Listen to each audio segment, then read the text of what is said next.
नमस्कार, आप देख रहे हैं एयर न्यूज।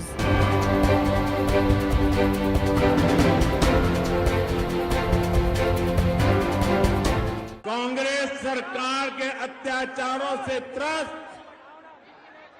छत्तीसगढ़ की जनता कह रही है, आओ नहीं सही वो,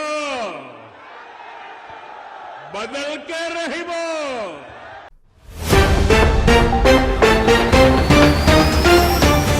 आखिर वो घड़ी आ ही गई जब छत्तीसगढ़ के विधानसभा चुनाव के नतीजे सामने आ गए। तमाम अटकलों के बाद भाजपा की राज्य में पुनः वापसी हो गई और साथ ही अब सरगर्मियां तेज हो गई हैं कि अगला मुख्यमंत्री कौन बनेगा। तो आज हम बात करेंगे छत्तीसगढ़ के हालिया विधानसभा चुनावों के नतीजों की और बीजेपी की धमाकेदार जीत की। आपको बता दें कि बीजेपी ने 90 विधानसभा सीटों वाले राज्य की 54 सीटों पर कब्जा किया और पिछली बार की तुलना में इस बार 15 सीटें ज्यादा जीती। इस बार बीजेपी ने अपनी वोट शेयर में भी बढ़ोतरी की और 43.5% मत हासिल किए। इसके विपरीत कांग्रेस ने 35 सीटें जीती और अपना वोट शेयर 40.6% रखा। बीजेपी की इस जीत के पीछे कई कारण हैं। पहला कारण है प्रधानमंत्री नरेंद्र मोदी और उनकी विकास योजनाओं की लोकप्रियता। दूसरा कारण है केंद्रीय गृह मंत्री अमित शाह की रणनीति और उनका चुनाव प्रचार। तीसरा कारण है बीजेपी के नए चेहरों का चुनाव में उतारना और पार्टी के भीतर की अशांति को दूर करना। चौथा कारण है कांग्रेस की कमजोर नेतृत्व और उसकी असंगठित हालत। बीजेपी की इस जीत के बाद अब सबसे बड़ा सवाल ये है कि राज्य का पहला मुख्यमंत्री कौन होगा। इस बारे में अभी तक पार्टी ने कोई फैसला नहीं किया है और इसे पार्टी के आला कमान के हवाले कर दिया गया है। हालांकि चुनाव में जीतने वाले बीजेपी के विधायकों के बीच कुछ नाम उभर कर सामने आ रहे हैं।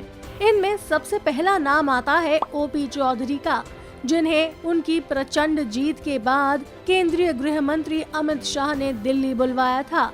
ओपी चौधरी रायगढ़ विधानसभा से बीजेपी प्रत्याशी थे और उन्होंने चुनाव में जीत दर्ज की है। ओपी चौधरी पूर्व मुख्य न्यायाधीश के बेटे हैं और उनका राजनीतिक अनुभव भी काफी है। वो पहले छत्तीसगढ़ के विधानसभा के अध्यक्ष भी रह चुके हैं। उनका नाम मुख्यमंत्री पद के लिए सबसे बड़ा दावेदार माना जा रहा है। दूसरा नाम आता है रमन सिंह का, जो पूर्व मुख्यमंत्री हैं और इस बार राजनांदगांव से विधायक चुने गए हैं। रमन सिंह को बीजेपी के वरिष्ठ नेता और छत्तीसगढ़ के विकास का चेहरा माना जाता है। वो 2003 से 2018 तक राज्य में लगातार 3 बार सत्ता में रहे और कई योजनाओं का शुभारंभ भी किया। उनके पक्ष में ये बात भी है कि उनके साथ पार्टी के अन्य नेताओं का समर्थन भी था। तीसरा नाम आता है धर्मलाल कौशिक का, जो बीजेपी के प्रदेश अध्यक्ष हैं और इस बार बिलासपुर से विधायक चुने गए हैं। धर्मलाल कौशिक को पार्टी के युवा और कुशल नेता माना जाता है। उन्होंने प्रदेश अध्यक्ष के रूप में पार्टी को एकजुट और संगठित बनाया है। उनके पक्ष में बात यह है कि उनका नाम पार्टी के केंद्रीय नेतृत्व के पास भी है। चौथा नाम आता है भीमा मंडवी का, जो दंतेवाड़ा से विधायक चुने गए हैं।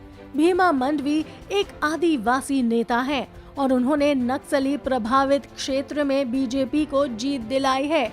उनका नाम मुख्यमंत्री पद के लिए आदिवासी समुदाय के दबाव के कारण उभरा है। इन 4 नामों के अलावा भी कुछ अन्य नेताओं का नाम मुख्यमंत्री पद के लिए चर्चा में है, जैसे कि राजेश मूनत, भूपेंद्र सिंह, अजय चंद्राकर, बृजमोहन अग्रवाल आदि।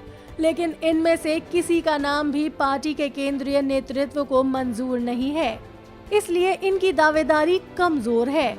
इस प्रकार छत्तीसगढ़ में बीजेपी की इस धमाकेदार जीत के बाद अब सबकी नजर पार्टी की आला कमान पर है, जो राज्य का अगला मुख्यमंत्री चुनने का फैसला करेगा।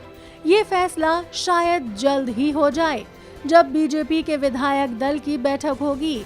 इस बैठक में विधायकों का मत लिया जाएगा और इसके बाद पार्टी के राष्ट्रीय अध्यक्ष जेपी नड्डा और केंद्रीय गृह मंत्री अमित शाह की सलाह ली जाएगी। इसके बाद ही राज्य का अगला मुख्यमंत्री घोषित किया जाएगा। इसे लेकर आपके क्या विचार हैं? हमें कमेंट करके जरूर बताएं। अगर आपको ये वीडियो अच्छी लगी हो तो कृपया इसे लाइक और शेयर करें और एयर न्यूज को सब्सक्राइब भी जरूर करें। अगर आपके पास कोई प्रश्न या सुझाव हो तो नीचे कमेंट बॉक्स में लिखकर अवश्य बताएं, ताकि हमें और बेहतर जानकारियों भरी वीडियो बनाने में आसानी हो। धन्यवाद।